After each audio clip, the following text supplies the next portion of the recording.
اس وقت ہمارا مقصد صرف یہی ہے آپ کو بتانے کا کہ قرون اولیٰ کے دور میں جو مسلمان سیولائزیشن اور تہذیب بلڈ ہوئی، جو مسلمانوں نے سائنس اور ٹیکنالوجی، علم و فنون کو عروج پر پہنچایا، اس کی پشت پر بہت بڑی روحانی اور مذہبی طاقتیں موجود تھیں۔ مسلمان حضرت طارق بن زیاد بھی لینڈنگ سے پہلے خواب میں حضور صلی اللہ علیہ وسلم کی زیارت کرتے ہیں کہ حضور بیٹل آرمر میں، جنگ کے لباس میں موجود ہیں اپنے صحابہ کے ساتھ، اور طارق بن زیاد سے فرما رہے ہیں کہ میں اسپین جا رہا ہوں، تم بھی پہنچو۔ طارق بن زیاد اس کو حضور کی طرف سے خوشخبری اور بشارت لیتے ہیں کہ اندلسیہ کی فتح مسلمانوں کے مقدر میں لکھ دی گئی ہے، اور اسی وجہ سے وہ کانفیڈنس ہوتا ہے آپ کو کہ آپ اپنی کشتیاں جلا کے رکھ دیتے ہیں اور کہتے ہیں یا تو میں یہاں پہ شہید ہوں گا یا اس کو فتح کروں گا۔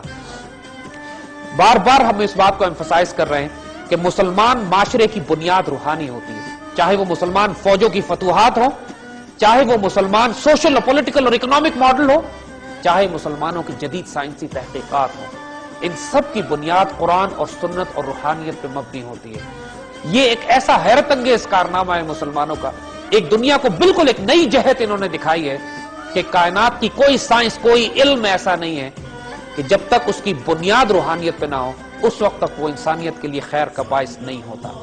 مسلمان جنرلز کے بارے میں اور مسلمان فتوحات کے بارے میں قرون اولیٰ کے دور میں ہماری رومانوی تاریخ میں ان کا سب سے زیادہ ذکر کیا جاتا ہے۔ ان کا ذکر ہمیں بھی کرنا ہے، گو کہ مختصراً، کیونکہ ہمارا زیادہ توجہ مسلمان سوشل سائنٹسٹ اور مسلمان فزیکل سائنٹسٹ کی طرف ہوگی۔ انشاءاللہ آنے والے وقتوں میں، آنے والے پروگرامز میں ہم ان پر تفصیل سے بات کریں گے، لیکن فی الحال مسلمان فاتحین کے بارے میں مختصراً ذکر لازم ہے۔